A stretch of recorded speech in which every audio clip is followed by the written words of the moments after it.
Mesdames et messieurs, bonjour et bienvenue sur le Garé TV. Alors c'est parti pour l'édition de ce samedi 29 octobre 2022. On démarre l'actualité avec l'intersyndicale des travailleurs des collectivités territoriales et l'Alliance des syndicats autonomes de la santé. Alors ils vont observer une grève de 72 heures à partir de mercredi prochain. Ils exigent aujourd'hui la satisfaction de leur plateforme revendicative qui comporte plusieurs points. Alors, d'après l'AS qui annonce le mouvement d'humeur en vue, les agents municipaux et de la santé réclament notamment l'application du décret sur la fonction publique locale ainsi que le paiement de leurs primes Covid. Affaire à suivre donc dans nos prochaines éditions. Et puis, la secrétaire générale d'Amnesty, elle décerne une mauvaise note au Sénégal concernant les droits civiques. Il s'agit de Agnès Calamar et elle a fait justement le bilan de sa visite en Afrique de l'Ouest, notamment le Sénégal ce vendredi. Elle et ses collaborateurs ont fait une semaine donc de pratique au Sénégal où ils ont rencontré les différentes autorités et des questions portant sur le rétrécissement de l'espace civique dans le pays ont été abordées. Aujourd'hui, ils invitent les autorités sénégalaises à témoigner davantage de transparence s'agissant des enquêtes sur les violences exceptionnelles de mars dernier. On s'en rappelle encore, ainsi que des violences de cette année 2022. Parlons à présent de l'affaire Kabirou Mbodj, alors poursuivie par la justice française pour 3 agressions sexuelles sur 3 femmes différentes. Alors, l'homme d'affaires Kabirou Mbodj revient sur ce dossier dans un entretien accordé à nos confrères de Jeune Afrique. Alors, le fondateur de Wari, il reconnaît quand même avoir reçu toutes ces 3 femmes dans son appartement privé, mais toutefois, il écarte toute idée de viol ou bien même de rapport sexuel sur ces femmes. Kabirou Mbodj parle d'une cabale montée contre sa personne et il se dit être aujourd'hui la victime dans toute cette histoire. Alors, parlons à présent de cette lettre circulaire du ministre en charge de l'éducation, Cheikh Oumar Anne, par rapport à ces cours payants et les ventes de fascicules dans les établissements publics. Le ministre en charge de l'éducation y a mis un terme par lettre circulaire adressée aux inspecteurs d'académie en date du 27 octobre. Cheikh Oumar Anne, après avoir constaté que des cours payants sont organisés au niveau des établissements publics ainsi que des fascicules qui sont vendus au niveau de ces établissements, plus précisément dans les secondaires. Il a décidé d'y mettre un terme en faisant part de cette lettre, une lettre circulaire ainsi adressée aujourd'hui à ces administrations des établissements. Les inspecteurs d'académie. Alors, selon le ministre en charge de l'éducation, cela donc va à l'encontre des principes d'équité et d'égalité des chances dans les écoles. Justement, ces principes qui fondent notre système éducatif au Sénégal.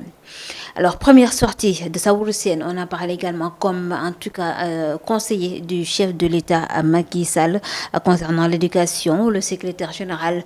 du SAEM, ce qui a jeté l'éponge, justement, il invite aujourd'hui ses pairs enseignants à donc s'entendre autour d'une table pour la réussite de l'école sénégalaise ainsi que du système. Alors, il a fait face à la presse. Nous allons suivre sa réaction, Saourou Sène. Donner l'opportunité de remercier très sincèrement son Excellence le Président Macky Sall, de remercier pour les accords historiques que nous avons eus cette année,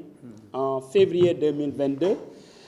À côté de ces accords historiques, le remercier au nom de ma famille, au nom de moi-même, pour vraiment cet honneur qu'il m'a fait, en m'appelant à ses côtés pour que nous puissions continuer à porter à bras le corps les préoccupations du secteur de l'éducation. Donc, je suis nommé conseiller spécial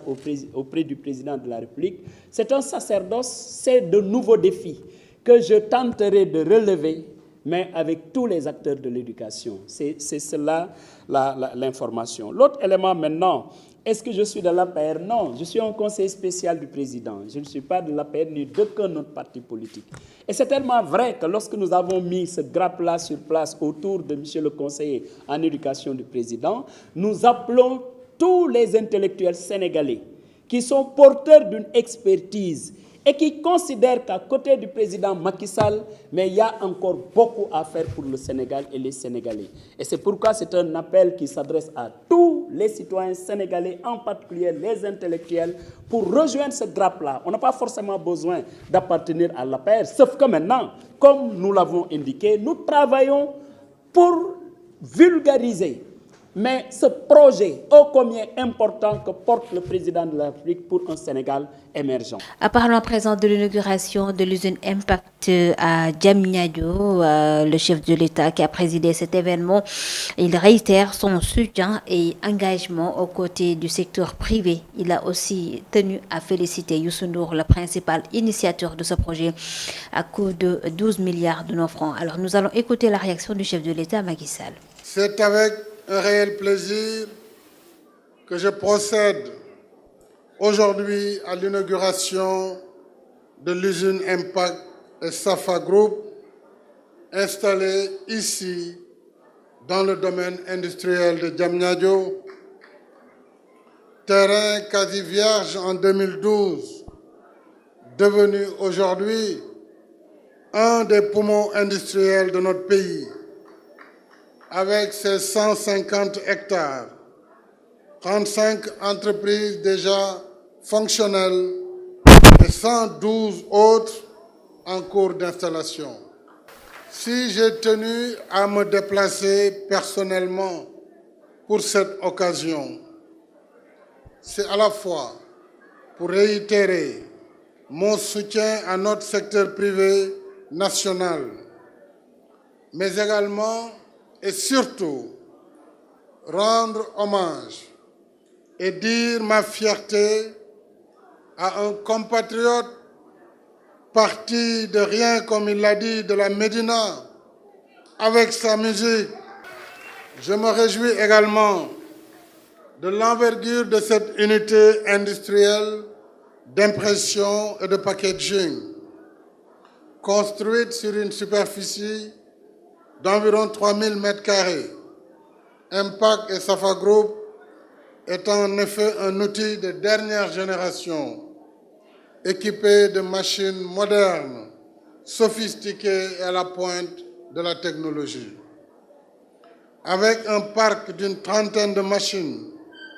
votre groupe est doté d'une capacité de tirage qui le positionne en leader au plan national et sous-régional. Voilà pourquoi vous méritez d'être soutenu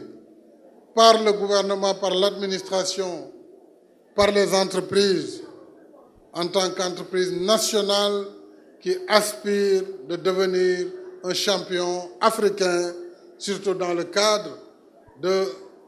la zone de libre-échange continentale. Justement, par rapport à cette inauguration de Impact Safa Group, ce vendredi 28 octobre 2022 à Diamniadio, un projet, je le disais tantôt, d'imprimerie financé par Youssou Ndour lui-même à hauteur de 12 milliards de nos francs et qui emploie près de 4000 Sénégalais. Alors, un geste vivement salué par les citoyens rencontrés par Yama Faye justement autour avec notre reporter pour suivre ses réactions. Youssou Ndour mii ñëpp am nañ ko ak war nañ ko gërëm Sénégal parce que xale la boo xam ne xale bu am jom la xale bu tabe la xale bu baax la xale bu jàpp ay waajuram te lépp lu mos a am ci àdduna tey ñaari waajeem yi mu jàpp tey ñoo ko nit la ginnaaw yàlla waaw lépp loo am tey nag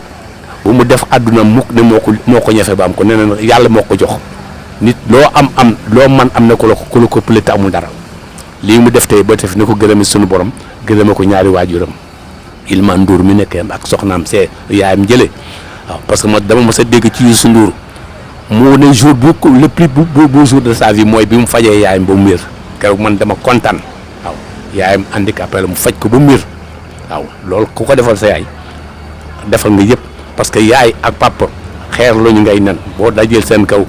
daanu buñ dajeel ko nag boo demee nag boo tërëmal sa ñaari waajur jàpp suñu borom di ko booleeg jàmm yàlla loo bëgg ci àdduna la ko def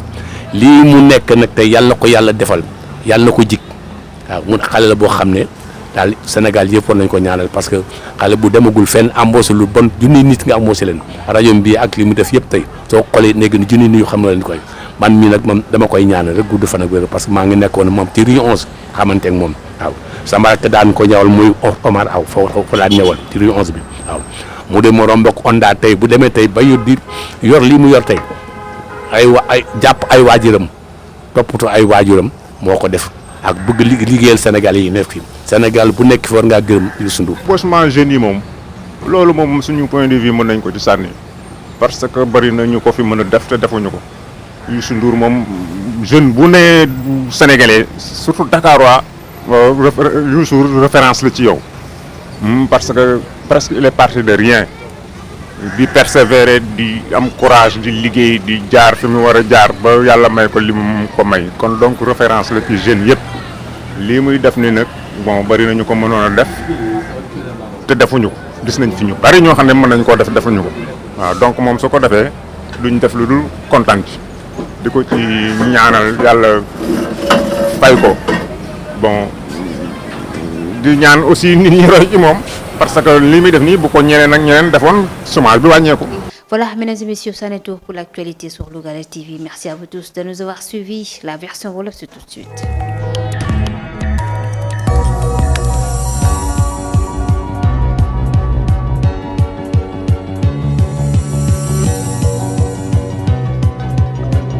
mbokk yi xarit yu Lougaré TV bismillah ci xibaar yi dañ koy dooree lu jëm ci gëraaw ba nga xam ne ñoo ngi ko bëgg a sumb ñoom intersyndical yu yëngu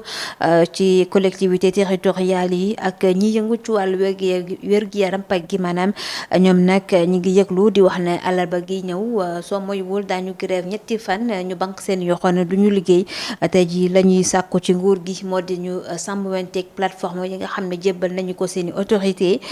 ci noonu itam ñu ngi xamal ne rek ñoom agents municipaux yi ak ñi yëngu ci wàllu wér-gi-yaram ne tey ji la ñuy rek laaj bokk na ci ngir rek ñu gën a jëmmal seen lu ñu tuddee rek application décret ci fonction publique locale ak ñu mën leen a fay seen prime yi leen amaloon ci wàllu Covid gi ba tey loolee la ñuy sàkku nee nañ bu ko maywul rek daañu bank seen yoxo àllarba gi ñëw ñetti fan yoo xam ne duñ ko liggéey ami nga gannaaw si loolu ñu wax lu jëm ci Amnesty International ñoom nag am na note bu ñu jagleel réew bu Sénégal gannaaw ba ñu ko xayma ñoom ñi fi teewoon ayu bés yi tey jii la ñu gis ci wàllu rek la ñu tuddee droit civique dañoo fa mel ni réew bu Sénégal lañ ko doon xaaree nekku ca tey jii loolee la ñu xamle Agnès Kalama ak ñamu àndal di wax ne bilan ba nga xam ne génne nañu ko gannaaw ayu bés ñu nekk di def ay jàngat ci wàllu wi ak ay autorité ci réew mi alors ñoom nag ñu ngi sàkkute ji ci kilifa yi ngir lu xoolaat lu jëm ci wàllu transparence ak lu jëm ci naka la ñuy doxaleek askanu Sénégal ak rek li nga xam te ni moom moo wëndoo lépp lu nu mel maanaam lu jëm ci àq ak yelleef yi gën ko rek sàmmwante ek ñoom nag ña nga sax di wax ni fa ñu gën a rek bàyyi seen xel moo di dañoo bëgg nag nguur gi ak ñamu àndal ñu ni ay leeral ci rek agression yi fi amoon ci atum 2021 mars 2021 te ay nit yu bari faatu woon ci mi nga gannaaw si loolu ñu wax lu jëm ci kii dëkk di Kabirou Mbodj moom nag di njiital Wari alors moom nag tey ji ñu ngi xamal ne justice bu France ma ngi koy toppee li ñu tuddee agression sexuelle ci ñetti jigéen ñu jàpp ni moom daf leen rek agressé maanaam daf leen yakkataan wala sax mu def leen lu bon moom nag tey ji génn na ngir leeral ngir setal dara moom itam gannaaw moo defee ab entretien ak suñu confrère yu Jeune Afrique moom Kabirou Mbodj ma ngay xam ne ni dëgg la sax ñetti jigéen yooyu nga xam ne ñoo def ay plainte ñoom ñëpp ñëw nañu këram wàllu naanti amul kenn comme ci seqal lu jëm ci wàllu woowule itam ma ngay xam ne tey jii moom mii mooy victime gannaaw ba ma gisee ne am na ñenn ci Afrique ñu ko bëgg a yàqate moo tax ñu bëgg ko rek salteel ci wàllu jigéenam gannaaw si loolu ñu wax ci Cheikh Oumar Anne moom nag bëgg na li dakk ba mu set wecc maanaam yenn cours ya nga xam ne gis nañu ña ngi koy jaay ci yenn l'école yi ay l'école publique wala sax ay fascicule yu ñuy faral di jaay élèves yi moom nag Cheikh Oumar Anne di jëwriñ ji ñuy denk wàllu jàngale bi ma ngay wax ne loolee dafa war a dakk def na ci nag ab lettre circulaire ba mu war a séddale ci inspection d'académie yëpp yu nekkee ci réew bu Sénégal moom nag lu nu mel ma ngi ko xamle gannaaw ba mu def yenn ci ay tour ci ay l'école ñu xamal ko ni am na ay cours yu ñu fiy jaay wala sax ay fascicule yu ñuy faral di jaay gune yi te loolu yi mën na yàqate bu baax li ñu tuddee égalité des chances ci l'école yi ak li ñu tuddee rek lii di wàllu principe d'équité di ñaari ponk yu am solo yi nga xam ne ñoom ñooy lal suñu système éducatif fii ci réew bu Sénégal la.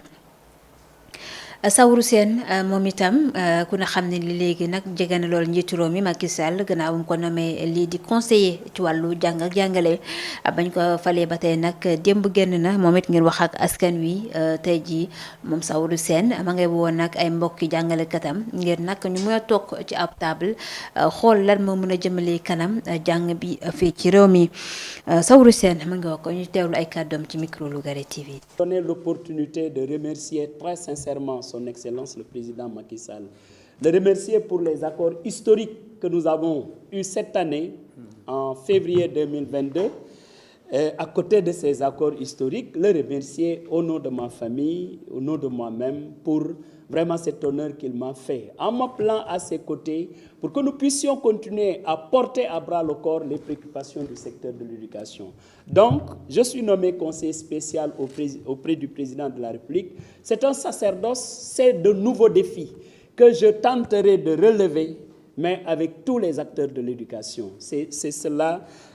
l'information. L'autre élément maintenant, est-ce que je suis de l'APR? Non, je suis un conseiller spécial du président. Je ne suis pas de l'APR ni d'aucun autre parti politique. Et c'est tellement vrai que lorsque nous avons mis ce grappe-là sur place autour de M. le conseiller en éducation du président, nous appelons tous les intellectuels sénégalais qui sont porteurs d'une expertise et qui considèrent qu'à côté du président Macky Sall, mais il y a encore beaucoup à faire pour le Sénégal et les Sénégalais. Et c'est pourquoi c'est un appel qui s'adresse à tous les citoyens sénégalais, en particulier les intellectuels, pour rejoindre ce grappe-là. On n'a pas forcément besoin d'appartenir à l'APR, sauf que maintenant, comme nous l'avons indiqué, nous travaillons pour vulgariser mais ce projet ô combien important que porte le président de la République pour un Sénégal émergent. gannaaw si loolu ñu ñëw ci rek inauguration bu usine Impact Safa Group di usine ba nga xam ni moom Youssou Ndour moo ko teg foofee ci douane bu Diamniadio njiitu réew mi Macky Sall démb nag moo doon présider événement bu am solo boobu moom nag njiitu réew mi xamle na fa ni tey jii gën naa noppi ak gën naa dëggal boppam ngir jàppale secteur privé bi def na prox ndool itam ngir féliciter fa bu baax Youssou Ndour moomee alors njiitu réew mi Macky Sall la ñuy teewlu ay kàddoom. C'est avec un réel plaisir que je procède aujourd'hui à l'inauguration de l'usine Impact et Safa Group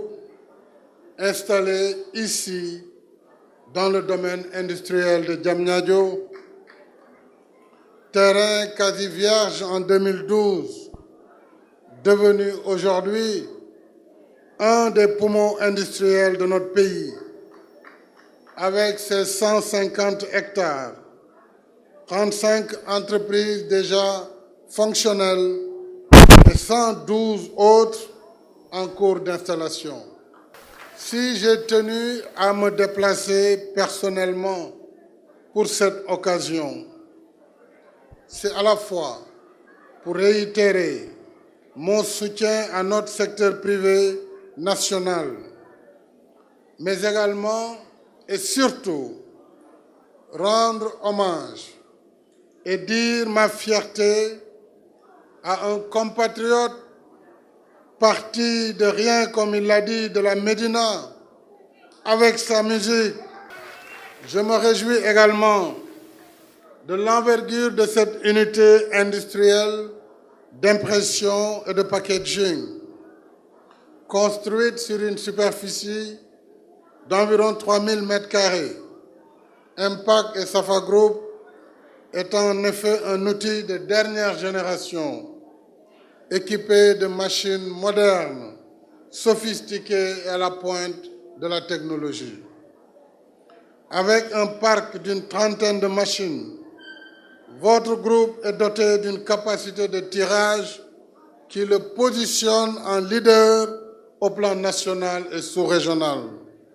Voilà pourquoi vous méritez d'être soutenu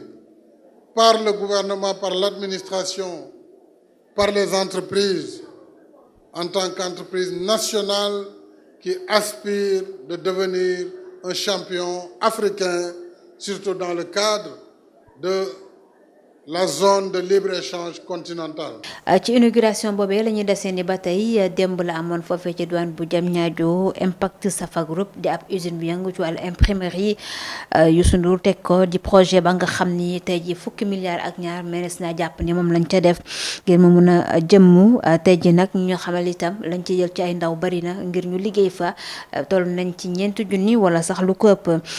li ne nag neex na loolu askanu Sénégal ku ci nekk di ci félicité moom Youssou Ndour suñu ndaw li soxna yaa ma fay demoon na seeti askan wi naka la ñu jàngatee lu ni mel nañu teewlu reportage. Youssou Ndour mii ñëpp am nañ ko ak war nañ ko gërëm Sénégal parce que xale la boo xam ne xale bu am jom la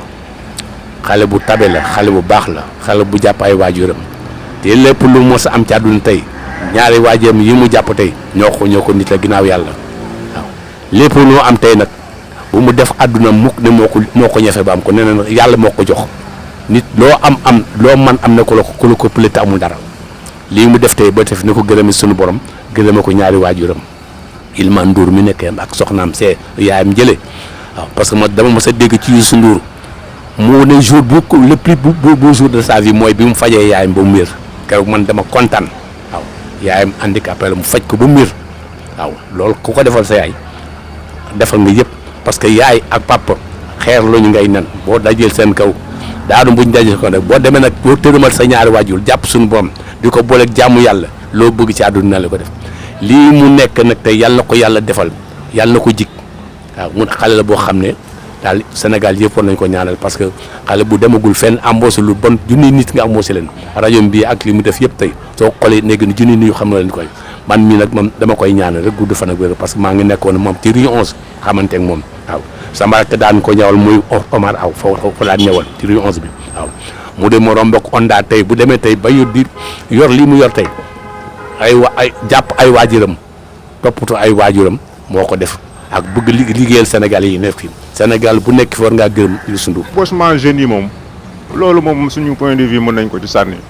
parce que bari na ñu ko fi mën a def te defuñu ko Youssou Ndour moom jeune bu ne sénégalais surtout Dakarois Youssou référence la ci yow parce que presque il est parti de rien di persévérer di am courage di liggéey di jaar fi mu war a jaar ba yàlla may ko li mu ko may kon donc référence la ci jeunes yëpp lii muy def ni nag bon bari nañu ko mënoon a def te defuñu ko gis nañ fi ñu bari ñoo xam ne mën nañu koo def defuñu ko waaw donc moom su ko defee duñ def lu dul kontaan ci di ko ci ñaanal yàlla fay ko bon di ñaan aussi nit ñi roy ci moom parce que li muy def nii bu ko ñeneen ak ñeneen defoon chômage bi wàññeeku. ami ngoog mbokk yaa xarit li bokk na ci li fi gënoon fas ci xibaar fii ci Lougaré TV di leen jaajëfal bu baax ci teewlu bi di leen jox dig daje altine incha allah.